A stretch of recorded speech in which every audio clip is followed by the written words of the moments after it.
निघत नाही. मग काय होतं की ते आपल्या श्वासोच्छवासाच्या नळीमध्ये अडकल्यानंतर पेशंट गुदमरून त्याचा श्वासोच्छवास बंद करून तो काय होतो की मग मरतो, मृत्यू पावतो. ते होऊ नये म्हणून हॉस्पिटल जायच्या अगोदर आपल्याला काही प्रोसिजर आपल्याला करता येतात, जेणेकरून हॉस्पिटल बऱ्याच वेळा दूर असतं, वेळ लागतो, ॲम्ब्युलन्स मिळत नाही. ते अशा कंडिशनमध्ये आपल्याला त्या पेशंटचा जीव वाचवायचा प्रयत्न आपल्याला करायचा असतो.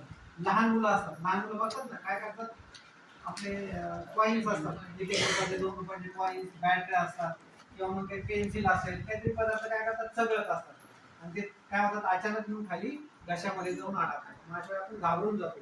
तो मुलगा घाबरलेला असतो, त्याला थोडंसं धीर द्या आणि तो पदार्थ आहे ना बाहेर काढण्यासाठी आपण काय करू शकतो, त्याला अशा पद्धतीने त्याला थोडं झुकवायचं आणि आपले दोन जे खांदे आहेत त्या खांद्याच्या मध्ये सेंटर भागामध्ये काय करायचं, अशा पद्धतीने आपण उपटून काय करायचं, त्याला जे काही अडकलेला पदार्थ असेल तो काय करू शकतो आपण असं काढू शकतो.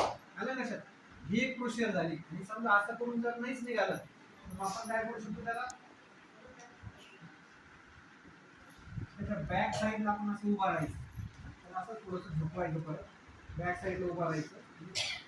आपल्या दोन हाते जे असतात ह्या हाताला आपण पकडायचं आणि बॅक साईडला आपण काय करायचं, त्याच्या पोटावर जोरात जोर द्यायचा, जेणेकरून काय होईल असं निगेटिव्ह इन्फ्रारेड प्रेशरने जे काही छातीतून जे काही आपल्या घशातला अडकलेला पदार्थ तो काय होईल बाहेर पडेल. झालं लक्षात? अशा पद्धतीने दाबायचं वरच्या साईडला अशा, त्याला म्हणतात गेल्विच मॅन्युअल. त्याला काय म्हणायचं? गेल्विच मॅन्युअल. ही एक उपटायची पद्धत आणि ही दुसरी पद्धत. अशा पद्धतीने घशामध्ये अडकलेले जे काही फॉरेन बॉडीज असतील किंवा पदार्थ असतील त्या वस्तू असतील आपण त्या बाहेर फेकू शकतो आणि त्याला काय करू शकतो, आपण त्या पेशंटला गुदमरण्यापासून किंवा श्वासोच्छवास बंद पडण्यापासून वाचू शकतो. येते लक्षात?